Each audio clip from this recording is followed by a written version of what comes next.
అందరికీ నమస్కారం. జై హిందూ ప్రేక్షకులకి అమ్మవారి యొక్క పరిపూర్ణ ఆశీస్సులు. ధనుసు రాశిలోని మూలా నక్షత్ర జాతకులకి, ముఖ్యంగా అవివాహితులకి వివాహపరమైన విషయాల్లో శుభం కలిగే అవకాశాలు ఎక్కువగా ఉంటాయి.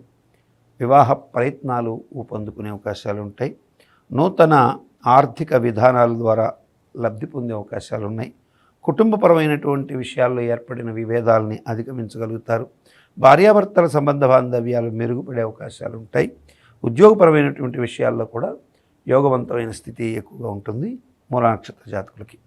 పూర్వాషాఢ నక్షత్ర జాతకులకి ఈ వారం ఉద్యోగ ప్రయత్నాల్లో కొంత మందకొండితనం కనపడే అవకాశాలు ఉంటాయి.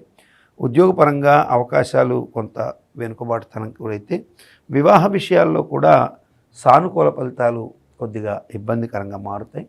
ఫలితాలు కొంచెం స్లోగా ఉండే అవకాశాలు ఉంటాయి. ఆర్థిక విషయాల్లో పూర్వాషాఢ వారికి ధనపరంగా ఇబ్బందులు అయితే ఏముండవు. ఆరోగ్యపరంగా కూడా ఇబ్బందులు ఏమీ ఉండవు. ఉత్తరాషాఢ నక్షత్ర జాతకులు 1వ పాదం వారు మాత్రం ఈ వారం ఊహించని విధంగా అన్ని పనుల్లో కూడా లబ్ధి పొందే అవకాశాలు ఉంటాయి. ఆర్థిక, కుటుంబ, ఆరోగ్య, వృత్తి, ఉద్యోగ, వ్యాపారాలన్నింటిలో కూడా ఉత్తరాషాఢ నక్షత్రం 1వ పాదం వారు మంచి శుభం పొందే అవకాశాలు ఎక్కువగా ఉంటాయి. ఈ ధనుసు రాశి వారు ఈ వారం మెరుగైన మరింత శుభ ఫలితాలు పొందడం కోసం ఉచ్చిష్ట గణపతిగా మహాగణపతిని పూజ చేయడం, స్వామివారికి ప్రీతిగా దూర్వ, తెల్ల జిల్లేడు అంటే గరికని, తెల్ల జిల్లేడుని స్వామివారికి సమర్పించడం, లక్ష్మీ పూజ చేసుకోవడం శుభాన్ని కలిగిస్తుంది ఈ యొక్క ధనుసు రాశి వారికి.